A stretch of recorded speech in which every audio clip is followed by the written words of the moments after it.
Alhamdulillah. Baik, Assalamualaikum warahmatullahi wabarakatuh. Waalaikumsalam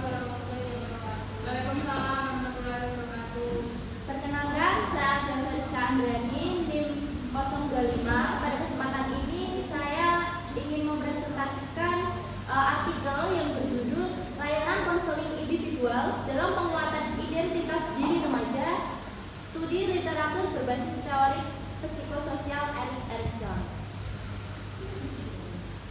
Baik, masa remaja merupakan salah satu periode paling kritis dan dinamis dalam rentang kehidupan manusia. Pada fase ini, individu mengalami transformasi yang menyeluruh, tidak hanya secara fisik, melainkan juga secara kognitif, emosional, dan sosial.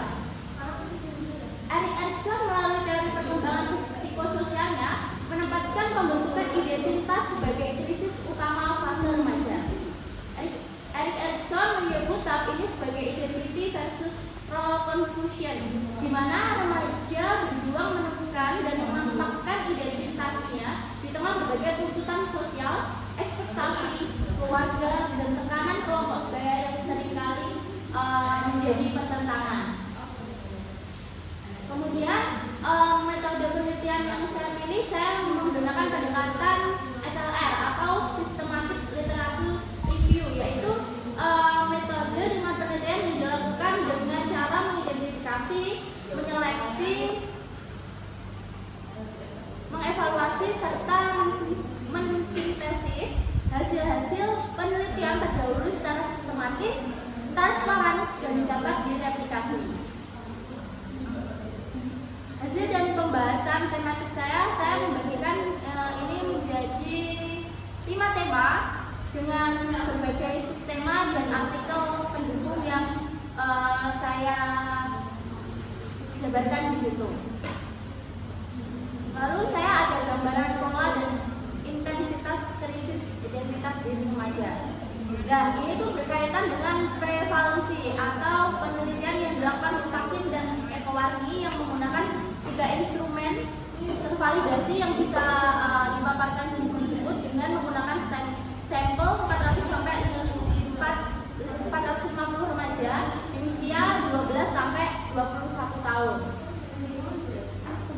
Yang satunya ada faktor-faktor yang mempengaruhi pembentukan identitas remaja. Itu identitas remaja itu tidak terjadi dalam ruang hampa. Ia merupakan produk interaksi kompleks antara faktor internal dan eksternal dari diri mereka. Lalu yang selanjutnya, konseling individual sebagai layanan penguatan identitas. Nah, konseling individual sendiri ini memiliki inti dari layanan bimbingan dan konseling di sekolah, yaitu merupakan sebuah proses bantuan profesional yang bersifat rahasia, intensif, dan personal antara konselor dan konseli dalam rangka membantu konseli ini bisa memahami dirinya, mengatasi masalah yang dihadapi, dan mengembangkan potensinya secara optimal. Yang selanjutnya ada teori psikososial Erik Erikson, yaitu yang sudah saya jelaskan di situ dengan menggunakan tahap identity versus role confusion. Yang keenam ada efektivitas layanan konseling individual dalam penguatan identitas remaja. Jadi ke 10-12 artikel yang saya kaji di atas itu secara konsisten mendukung posisi bahwa layanan konseling individual itu memiliki peran yang krusial dan terbukti efektif, baik secara kuantitatif maupun kualitatif dalam membantu remaja mengatasi krisis identitas dan membangun fondasi identitas diri yang lebih kuat. Yang selanjutnya ada prinsip-prinsip panduan integrasi teori Erikson dalam praktek konseling. Nah, dalam 12 teori yang saya kaji itu saya merumuskan 5 prinsip yang saya jabarkan di atas tadi. Yaitu ada pendekatan teknis konseling individual yang relevan untuk penguatan identitas. Nah, di sini itu saya memiliki beberapa teknik. Yang pertama itu teknik diskusi kosong, yaitu dari pendekatan Gestalt. Yang kedua pendekatan realitas. Yang ketiga adalah ada konseling berbasis nilai dan spiritualitas. Yang selanjutnya identitas vokasional sebagai dimensi kritis penguatan identitas remaja. Nah, temuan tersebut itu menunjukkan bahwa remaja yang berhasil mencapai kematangan psikososial yang baik yang ditandai oleh kemampuan eksplorasi yang bermakna dan komitmen yang stabil terhadap nilai-nilai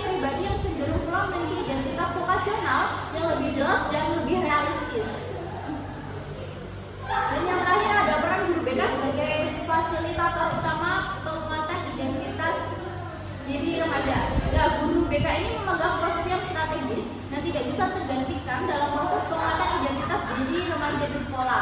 Nah, guru BK ini berbeda ya dengan guru mata pelajaran yang berfokus pada transfer pengetahuan. Nah, guru BK ini memiliki kompetensi khusus untuk memfasilitasi proses eksplorasi diri yang mendalam dalam sebuah proses yang tidak dapat dilakukan melalui instruksi atau hafalan. Yang selanjutnya ada model implementasi program konseling individual berbasis Erikson di sekolah. Nah, berdasarkan dari seluruh artikel yang dikaji itu, komponen utamanya adalah asesmen dan pemetaan.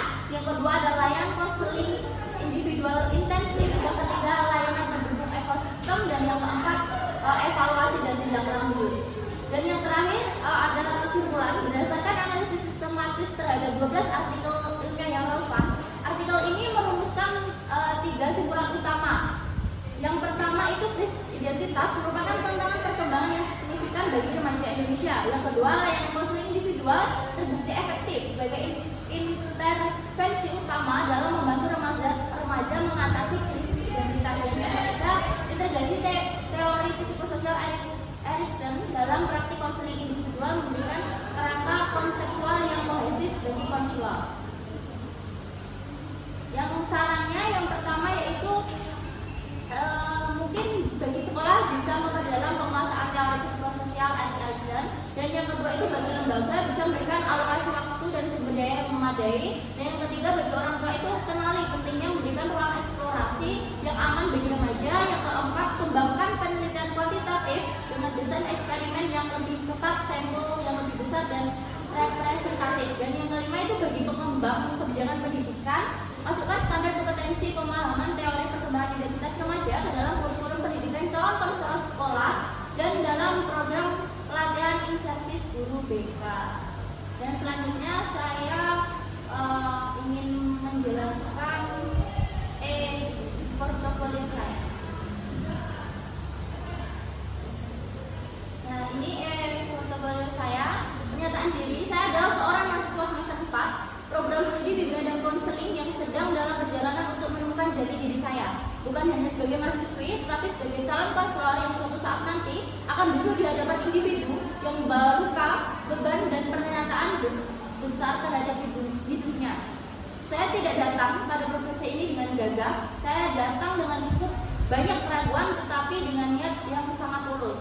Nah, nilai yang saya pegang yaitu kehadiran itu sebagai kunci utama, yang kedua kejujuran, dan yang ketiga adalah tanggung jawab. Bukti belajar yang terpilih, tugas yang terpilih pertama yaitu aksinya ketiga, yaitu mengenai perkembangan prenatal bayi dan toddler.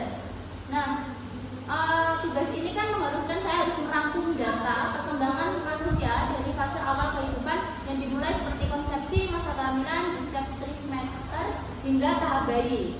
Yang kedua yaitu lembar UTS, analisis film Taare Zamin Park. Nah, tugas ini itu mengharuskan saya mengidentifikasi isu-isu perkembangan tokoh utama Ihsan sebagai intinya sebagai tokoh utama secara komprehensif yang mencakup aspek fisik, kognitif, sosial, dan emosional. Dan yang ketiga yaitu aksi nyata 11 ini sendiri, karena portofolio ini merupakan tugas yang cukup menguji keberanian saya sekaligus yang paling bermakna, di mana saya tidak diminta untuk mengumpulkan tugas saja, tetapi juga menceritakan bagaimana saya bisa tumbuh dalam keraguan, kebingungan, dan momen-momen di mana saya merasa bahwa pemahaman saya ini cukup dangkal. Lalu momen pembelajaran kritis yaitu saat saya menonton film Taare Park dan saya itu merasakan kesedihan di dalam kos. Dan yang kedua saya itu merasa frustasi mengenai membuat infografis dan belajar dari rasa frustasi itu, karena kan saya jujur saya itu kurang minat dalam bidang editing, jadi saya sedikit kesulitan dengan tugas infografis tersebut. Dan yang ketiga yaitu ketika teori Erikson itu berbicara tentang ketakutan diri sendiri. Nah, saya di sini itu menceritakan bagaimana ketakutan saya selama saya PKKMB, karena saya tipikal orang yang tidak enakan, jadi saya itu takut untuk tidak memiliki teman seperti itu. Nah, ini ada peta pemahaman saya. Ini saya menjelaskan ini dalam sebuah perjalanan. Yang pertama yaitu manusia makhluk yang manusia yang akan terus berkembang. Yang kedua yaitu dimensi perkembangan. Yang ketiga, teori itu sebagai kacamata. Lalu yang keempat, lingkungan menjadi variabel yang tak terpisahkan. Dan yang terakhir, koneksi praktik BK. Yang selanjutnya yaitu rencana pengembangan diri profesional. Saya ingin membangun relasi yang lebih profesional lagi ke depannya. Yang kedua, saya mengembangkan keterampilan teknologi supaya saya itu bisa mendukung seluruh pembelajaran. Yang ketiga, saya belajar administrasi layanan BK. Dan yang terakhir, saya membuat surat kepada konseling pertama saya.